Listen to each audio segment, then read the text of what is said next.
Hello friends, welcome to my YouTube channel DP Educare. दोस्तों, current affairs की कक्षाएं काफ़ी दिनों से नहीं हो पा रही थी। मैं थोड़ा बिजी था, व्यस्तता के चलते क्लास नहीं हो पा रही थी। अब आपको हम मार्च और अप्रैल का करंट अफेयर्स पढ़ाएंगे, साथ में फरवरी का जो बचा हुआ है वो भी कंप्लीट कराएंगे, ठीक है। और जो यहाँ पर हमको कंप्लीट वो करंट अफेयर्स पढ़ाते हैं ये अति महत्वपूर्ण है, यानी कि जो भी करंट पूरा बनता है उसमें से मुझे जो लगता है कि परीक्षा की दृष्टि से काफ़ी उपयोगी है, महत्वपूर्ण है और यहाँ से अक्सर प्रश्न पूछा जाएगा, तो फिर उसको हम वीडियो के माध्यम से यहाँ पर आपको पढ़ाते हैं, ठीक है। बाकी का जो करंट अफेयर्स है वो आपको पूरी पीडीएफ वहाँ पर मिलेगी ग्रुप में, ठीक है।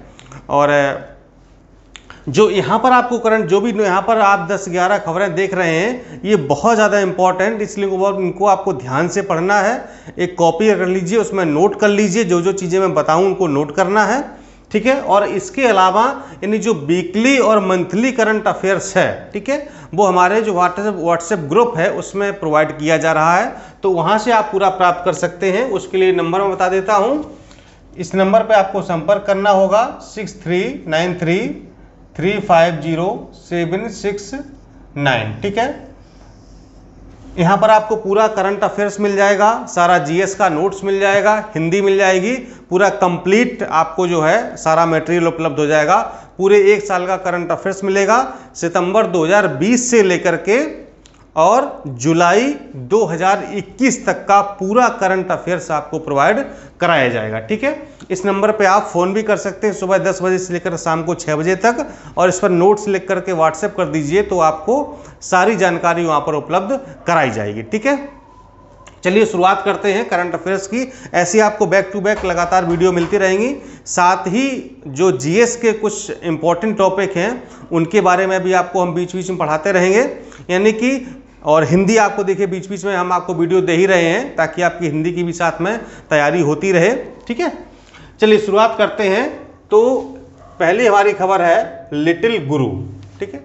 ये विश्व का पहला gamified Sanskrit learning mobile app है, ठीक है। ये विश्व का पहला है गेमिफाइड, यानी कि गेम के तौर पर इसको बनाया गया है।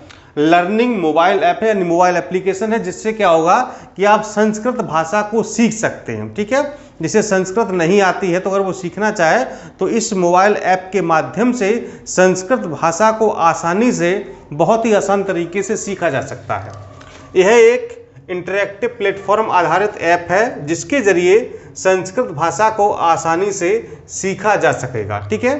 किसने लॉन्च किया है इसको? तो इसको Indian council for culture relationship ICCR ने लॉन्च किया है, और बांग्लादेश में इसको लॉन्च किया गया है, क्योंकि बांग्लादेश में तो संस्कृत बोली नहीं जाती है। तो अगर वहाँ के लोग संस्कृत भाषा को सीखना चाहते हैं तो इस ऐप के माध्यम से बहुत ईजिली, बहुत आसान तरीके से वो सीख सकते हैं, ठीक है। नेक्स्ट है सार्थक योजना, ठीक है। कौन सी योजना? सार्थक योजना है। हमारे जो केंद्रीय शिक्षा मंत्री हैं श्री रमेश पोखरियाल निशंक जी ने इस योजना की शुरुआत की है। इस योजना का उद्देश्य ये है कि राज्यों एवं केंद्र शासित प्रदेशों को नई शिक्षा नीति के उद्देश्यों एवं लक्ष्यों को हासिल करने में एवं समझने में सहयोग के लिए, ठीक है। जो हाल ही में केंद्र सरकार ने नई शिक्षा नीति को लागू किया है, जो जारी की गई है, तो उसको समझने में और उसको हासिल करने में जो है ये योजना सहयोग करेगी कि राज्य और जो केंद्र शासित प्रदेश हैं वो इस योजना को समझ सकें, उन चीज़ों को हासिल कर सकें और अपने राज्य में उन चीज़ों को लागू कर सकें, ठीक है। नेक्स्ट है 2021 के लिए पल्स पोलियो अभियान, ठीक है। तो आपको पता है कि हमारा जो भारत देश है वो पल्स पोलियो से अब मुक्त हो चुका है। कब मुक्त हुआ था बता देते हैं आपको। 27 मार्च 2014 को भारत पोलियो मुक्त हो चुका है, ठीक है। और जो पोलियो अभियान है, पल्स पोलियो अभियान था, वो सन 1995 में प्रारंभ किया गया था। तो हाल ही में 30 जनवरी को देशव्यापी पल्स पोलियो अभियान का प्रारंभ किया गया है। माननीय जो हमारे देश के राष्ट्रपति जी हैं श्री राम कोविंद जी, तो उनके द्वारा इसको प्रारंभ किया गया है। और ये क्यों किया गया? चूँकि देश की पोलियो मुक्त स्थिति को बनाए रखने के लिए एक कदम है, यानी कि हमारा जो देश है वो पोलियो मुक्त है, ठीक है। ये कैमरे में देखिए बीच बीच में कुछ मतलब हिल सा रहा है, थोड़ी सी समस्या आ रही है, ठीक है, तो मैं इसको जल्दी दूर करूंगा, आप लोग परेशान ना हो। थोड़ी सी दिक्कत हो रही होगी, बीच बीच में हिल जाता है, ठीक है, वो पता नहीं क्यों कुछ टेक्निकल फॉल्ट हो गई है, इस वजह से ऐसा हो रहा है। जल्दी इसको दूर करने का हम प्रयास करेंगे। 27 मार्च 2014 को भारत पोलियो मुक्त घोषित किया गया था। पोलियो कार्यक्रम की शुरुआत राष्ट्रीय स्तर पर 1995 में प्रारंभ की गई थी और हमारा देश पोलियो मुक्त बना रहे, अब कोई पोलियो के नए मामले ना मिले, इसके लिए हाल ही में 30 जनवरी को एक पल्स पोलियो अभियान शुरू किया गया है, ठीक है। नेक्स्ट है बोहाग बिहू पर्व।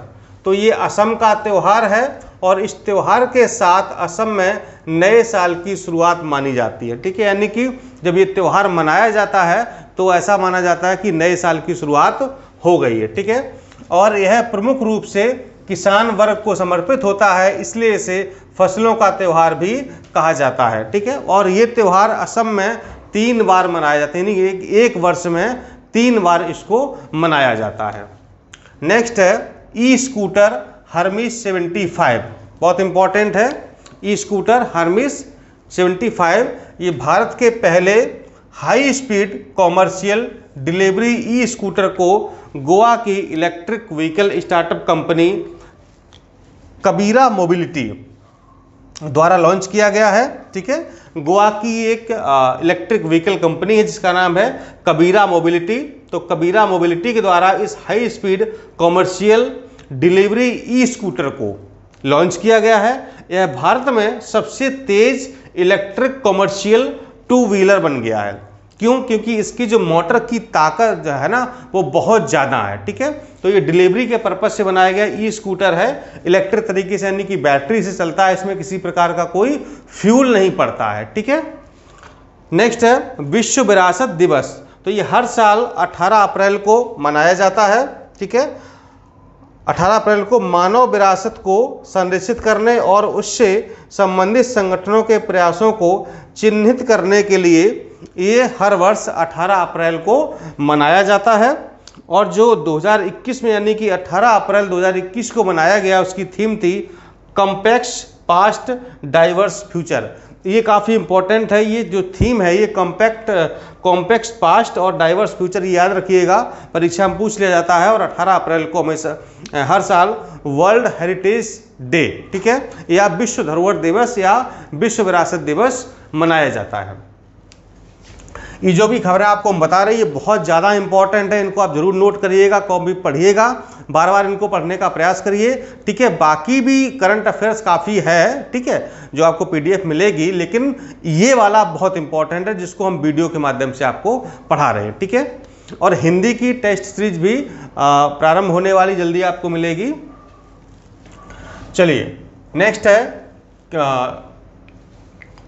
ई पंचायत पुरस्कार, ठीक है। कौन सा? ई पंचायत पुरस्कार 2021। तो 2021 में उत्तर प्रदेश ने इस पुरस्कार को जीता है, जबकि 2020 में हिमाचल प्रदेश ने इस पुरस्कार को जीता था।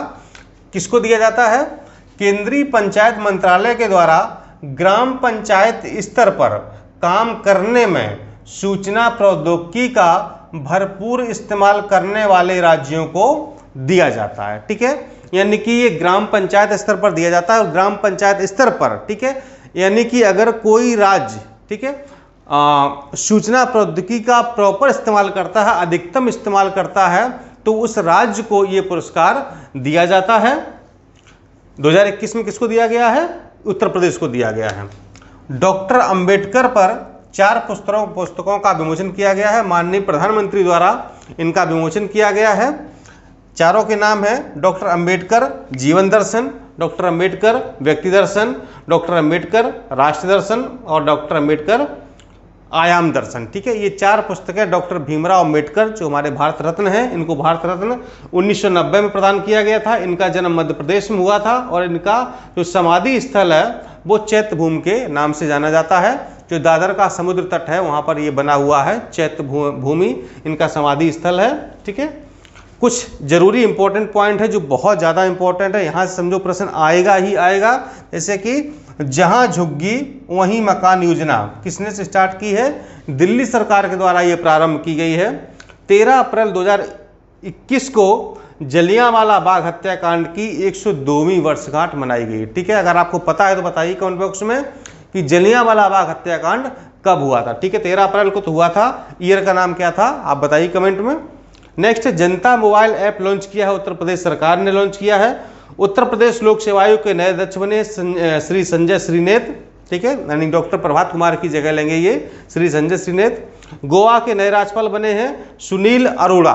ठीक है, ये पूर्व जो है चुनाव आयुक्त हैं सुनील अरोड़ा। और अभी जो गोवा के राज्यपाल थे वो भगत सिंह कोश्यारी थे, तो भगत सिंह कोश्यारी का स्थान सुनील अरोड़ा जी ने लिया है। सेल की पहली महिला अध्यक्ष कौन बनी है? सोमा मंडल, काफी इंपॉर्टेंट है। Steel authority of India limited की पहली महिला अध्यक्ष कौन बनी है? सोमा मंडल। ठीक है, तो ये इस तरह के आपको हम और भी वीडियो प्रोवाइड करेंगे। जो 2-3 महीने का करंट बच गया है उसको आपको हम पूरा करवाएंगे। बहुत इंपॉर्टेंट, अति महत्वपूर्ण ये करंट अफेयर्स है, तो परीक्षा की दृष्टि से, चाहे वो समीक्षा अधिकारी हो, पीसीएस हो, दोनों परीक्षाओं की दृष्टि से, साथ में जो वनडे एग्जाम्स हैं जैसे यूपीएसआई है, लोअर पीसीएस वगैरह है, तो उनमें भी काफ़ी इंपॉर्टेंट ये माना जाता है और परीक्षा में आने की पूरी संभावना होती है। इसलिए इसका नोट्स बना लीजिए और इसको पढ़ने का प्रयास करिए, रिवीजन जरूर करते रहिए, तभी करंट अफेयर्स आपको याद रहेगा। ठीक है, मिलता हूं अगले वीडियो में। नमस्कार, धन्यवाद।